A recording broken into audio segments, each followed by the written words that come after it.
తీయగా చల్లగా. ధర్మిశెట్టి శ్రీనివాస్.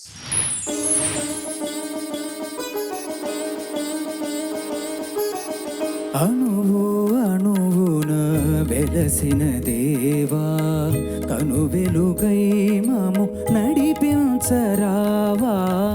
అణువు అణువున వెలసిన దేవా,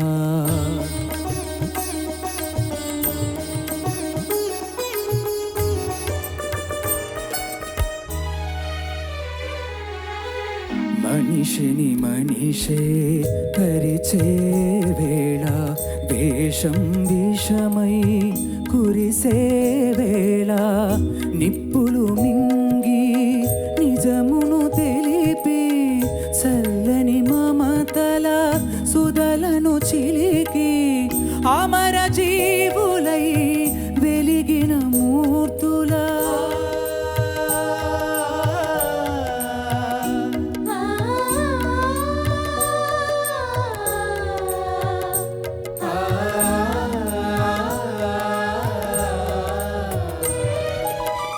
అమర జీవులై వెలిగిన మూర్తుల అమృత గుణం మాకందించరావా.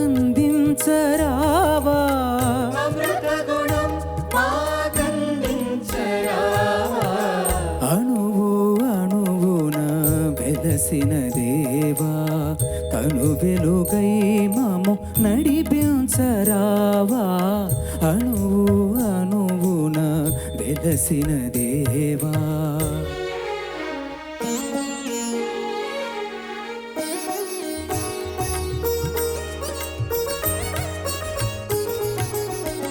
జాతికి గ్రహణం పట్టిన వేళ, మాతృభూమి మొరపెట్టిన వేళ, స్వరాజ్య సమరం సాగించి స్వాతంత్ర్య ఫలమును సాధించి, ధన్య చరితులై వెలిగిన మూర్తులా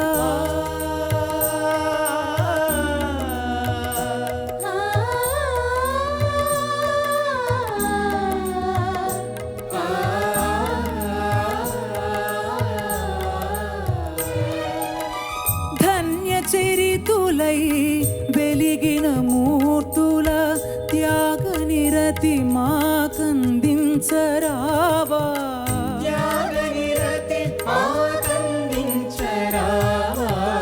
అణువు అణువున వెలసిన దేవా, కను వెలుగై మము నడిపించరావా. అణువు అణువున వెలసిన దేవా.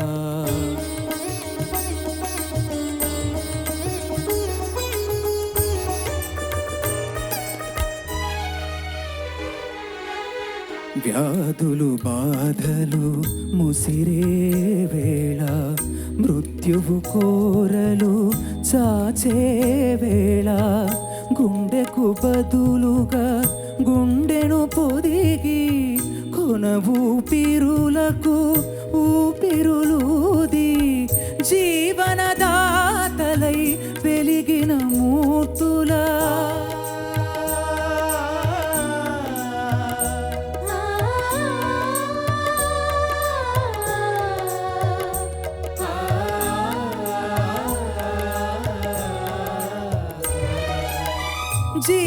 జీవనదాతలై వెలిగిన మూర్తుల సేవాగుణం మాకందించరావా.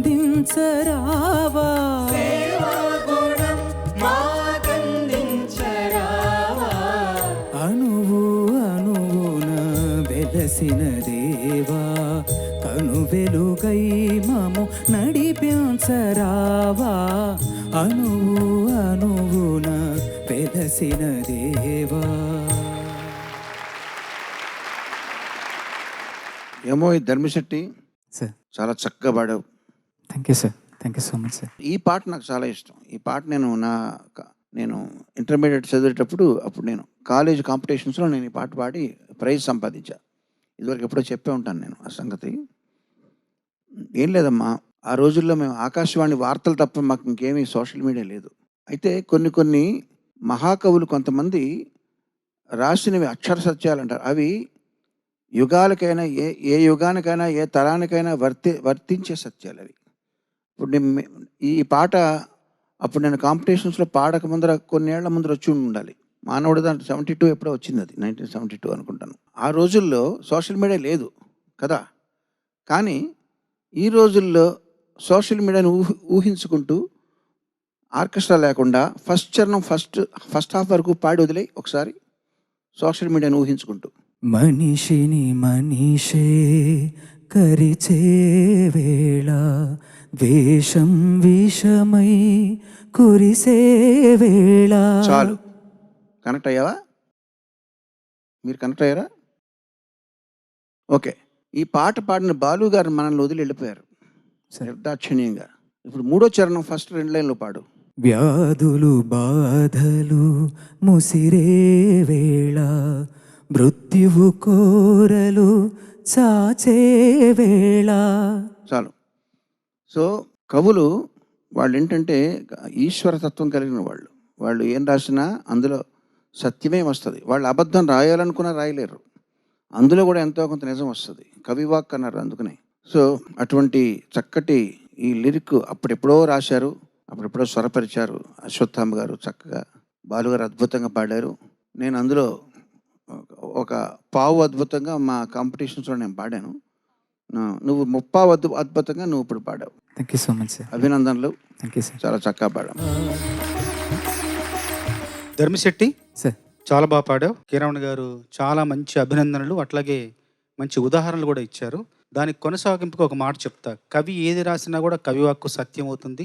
అబద్ధం రాయాలనుకున్నా అందులో ఎంతో కొంత సత్యం ఉంటుందన్నారు.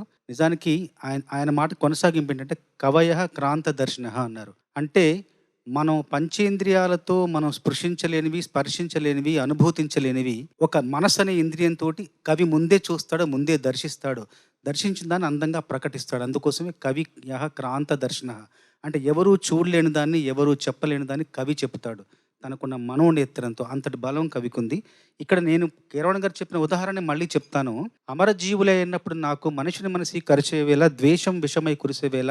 అమరజీవులే అయినప్పుడు నాకెందుకో ఆదిగురు శంకరాచార్యులు గుర్తొచ్చారు. అట్లాగే జాతి గ్రహణం పట్టిన వేళ అన్నట్టు ధన్య చరిత్రలు అయినప్పుడు నాకు గాంధీ గారు, నెహ్రూ గారు, సుభాష్ చంద్రబోస్ గుర్తొచ్చారు. చివరి చరణంలో జీవనదాతలై వెలిగిన మూర్తులు అంటే కరోనాలో డాక్టర్లు గుర్తొచ్చారు నాకు. అంటే ఎప్పుడో రాసిన దానికి మనం ఎక్కడో వెనకటి దానికి, ముందు దానికి, అప్పటి ప్రస్తుతం దానికి అన్నిటికీ అన్వయం కలుగుతుంది, అన్వయం చేయొచ్చు అన్నమాట. అలాంటి రచనలు మహా గొప్పవాళ్ళు చేశారు. వాళ్ళందరికీ కూడా మనస్ఫూర్తిగా మనం అందరం ధన్యవాదాలు తెలియజేసుకోవాలి.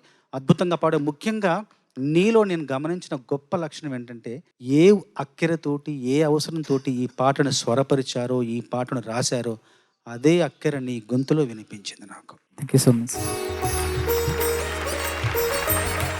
శ్రీనివాస్, మేడం. చాలా అద్భుతంగా పాడావు. చాలా ఒదుగుంది గొంతులో, ఆర్ద్రత ఉంది. నిజంగానే సడన్గా ఏదో అయింది. అయితే నువ్వు విచిత్రంగా అణువు అణువున వెలసిన దేవ కదా. ఫస్ట్ టైం ఏమో అణువు అంటున్నావు, అణువు అణువున అని వచ్చేస్తున్నావు. రెండు అణువులే కదా. అంత గమనించలేదు. అంటే ప్రాక్టీస్ అయితే అణువు అణువున అనే ప్రాక్టీస్ చేశాను మేడం. అప్పుడప్పుడు అలా వచ్చేస్తున్నట్టుంది. ఎందుకంటే అక్షరాలు అలాగే కనుమరుగైపోతున్నాయి. రాయడం తగ్గిపోయింది ఎలాగో. మనం మొత్తం టింగ్లీష్ అయిపోతుంది. చాట్స్ కూడా మనం ఏమి తెలుగు భాషలో రాయటం లేదు. ఇలాంటివి మనం అణువు చేసేసామనుకో, అణ ఎప్పుడో కనుమరుగైపోతుంది. అలాంటివి లేకుండా చూసుకోవాల్సిన బాధ్యత కూడా మన మీద ఉంది. కాబట్టి తప్పకుండా మేడం, కొంచెం గమనించుకో. Sure ma'am. Okay, Thank you. Otherwise చాలా అద్భుతంగా ఉంది. Thank you ma'am. ఆ 40 పాటల్లో ఈ పాట ఎంపిక చేసుకోవడానికి ప్రత్యేకంగా Yeah. కారణం? అదే సార్, ఈ రాగం అంటే నాకు చాలా ఇష్టం. అంటే ఫస్ట్ నేను హిందోళం రాగం బాగా వింటాం సార్. బట్ దాంట్లో అదే ఈ అంటే కాకలి శాతం వస్తుంది దీంట్లో. ఫస్ట్ సౌందర్యలహరి విన్నప్పుడు నాకు ఈ పాట నాకు స్ట్రైక్ అయిపోయింది. ఓహో, ఈ సౌందర్యలహరి రాగం కదా అని చెప్పేసి అని. నాకు చంద్రగౌన్స్ అని పేరు కూడా తెలియదు మేడం ఫస్ట్. సో దాని తర్వాత అడిగితే చంద్రగౌన్స్ రాగం అని చెప్పారు. అండ్ అది కాక ఈ పర్టికులర్ ఈ సాంగ్లో అయితే సొసైటీ గురించింది. అండ్ తర్వాత మన పూర్వీకులు పెద్దలు, పెద్దవాళ్ళు అందరి గురించి. అండ్ తర్వాత నాకు ఎలా చెప్పాలో తెలియదు. అది Yeah, వైఫ్ మా ఆవిడ ఏమైనా అడుగుతావా? వైఫ్ ఎవరు చెప్తారేమో, ఆవిడ ఏమైనా హెల్ప్ చేస్తుందా? ఒకసారి చెప్పొచ్చుగా కుదిరితే. అంటే ఫస్ట్ పల్లవి చరణాలలో కూడా ఒక్కొక్కరు అంటే మన దేశం కోసం పోరాడిన వాళ్ళు, తర్వాత రాష్ట్రాల గురించి, తర్వాత వ్యాధులు బాధలు అన్నప్పటి నుంచి డాక్టర్స్ గురించి, అట్లా అన్నీ అందరూ మహనీయుల గురించి అలా ఒకసారి నెమరు వేసుకున్నట్టు ఉంటుంది కాబట్టి. ఇట్లాంటిదే ఒక ఫిమేల్ సాంగ్ ఉంది, వేరే సినిమా పేరు గుర్తురావట్లేదు. నీ ధర్మం నీ సంఘం నీ దేశం నువ్వు మరవద్దు, జాతిని నడిపి నీతిని నిలిపిన మహనీయులనే మరవద్దు. ఇట్లాగా ఒక పాట సందేశాత్మకమైనది, మస్ట్ అండ్ షుడ్గా ఆ రోజుల్లో పెట్టుకున్నారు. అంటే అప్పుడు దానికి ఐటమ్ సాంగ్ అని పేరు లేదు, అవే ఐటమ్స్ అనమాట వాళ్ళకి. ఇప్పుడు ఐటమ్ సాంగ్ యొక్క ధర్మం వేరు. ఏమండి చంద్రబోస్ గారు? అంటావా?